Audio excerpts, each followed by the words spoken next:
Guan Yin Bodhisattva granted me a second chance in life. Deepest gratitude to the greatly merciful and greatly compassionate Guan Yin Bodhisattva. Deepest gratitude to all Buddhas, Bodhisattvas, and Dharma protectors. Deepest gratitude to Master Jinhong Lu. Good afternoon to all Buddhist friends.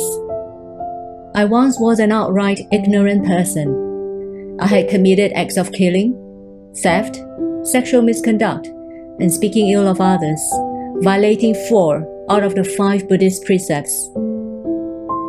Besides having 2 abortions, I once operated a restaurant business selling lobsters for a year or so. I was also addicted to playing mahjong, a bad habit that I could not break for the past 20-odd years. Driven by greed of winning at the mahjong table, I played cheat.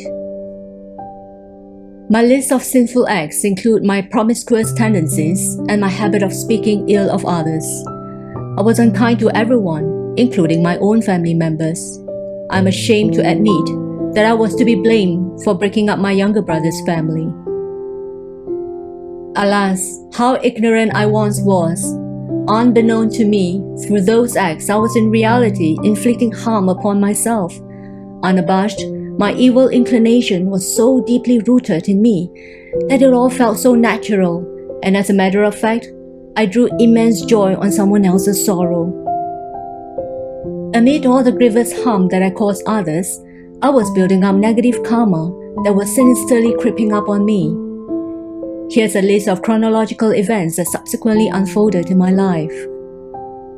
Year 2012, at the age of 46, I started to develop an unexplainable propensity to lose my footing, oblivious to the fast approaching ill omen. Year 2013, I was diagnosed with amyotrophic lateral sclerosis, a rare neurological disease that primarily disrupts the nerve cells responsible for controlling voluntary muscle movement.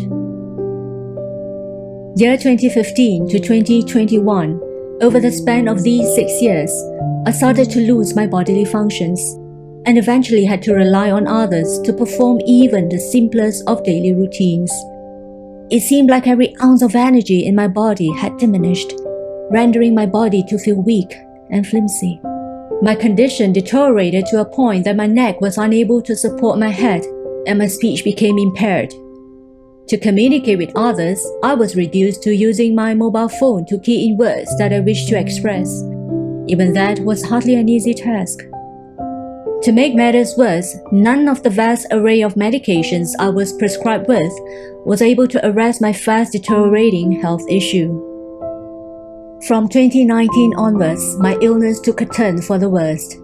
In each of those relapses, I could feel the excruciating pain on my shoulders and neck, which was enough to make me choke every time I drank water or swallowed food. Tormented by the illness, I became abnormally thin and weak, losing well over 10 kilograms of my weight. It really felt like my final life chapter was closing in on me. Drowned in unspeakable desperation, coincidentally, a Buddhist friend who is practicing Kuan Yin Chitta gave me a Buddhist recitation player. That was in May 2020. Looking back, I have to count my blessings. Because of this pivotal encounter, I entered the gate of Dharma and set foot on my Buddhism practice, and from here on, I could finally see light amid all the gloom and doom. In May 2021, I made the following great vows. First, to become a vegetarian for life. Second, to stop the act of killing for the rest of my life. Third, to release captive lives in excess of 10,000. No deadline was set. Fourth, to recite 1,000 little houses in 2 years. And fifth, to share my testimony upon recovery so that many more lives will find salvation. Every morning, without fail, I will repeat my great vows before Bodhisattva and supplement them with this statement. I'm determined to mend my old ways and stop creating new negative karma. On 2 occasions, I dream of Guan Yin Bodhisattva, and in the dreams, she was healing my head and throat, trying to alleviate my suffering. On a separate occasion, emotionally drained, I went to bed, and this phrase appeared vividly in my dream. Regardless of how afflicted the path ahead is, you must continue to stride forward. Deep down, I knew that this was a divine guidance from Guan Bodhisattva, who was trying to cajole me to plod along so that I wouldn't get swept away in the sea of suffering. Deepest gratitude to the greatly compassionate and greatly merciful Guan Bodhisattva for not forsaking me and going all out to save both my physical and spiritual lives. Pleased to say that my ability to recite the Buddhist scriptures has significantly improved. I'm now better able to keep pace with the recitation speed in a mobile phone app. That said, I still have problems properly enunciating those Buddhist scriptures. This could be a punishment for committing so much speech karma, or perhaps a present life retribution for breaking up my young brother's family. It is a clear validation of the Buddhist teachings. We reap what we sow, and retribution is served unfailingly. Having practiced Buddhism in a short span of a year, my health has clearly improved. Besides putting on some weight, I've also regained some of my energy. I'm now able to stand on my feet after getting up from a stool. Also, I seem to have better control over my tongue, making it less challenging for me to swallow food and drink water. These positive developments have strengthened my faith in Buddhism, through which I strongly believe I'm capable of transforming the course of my destiny. Deep down, I know it is just a matter of time before my health makes further improvement, as long as I remain steadfast in my Buddhism practice.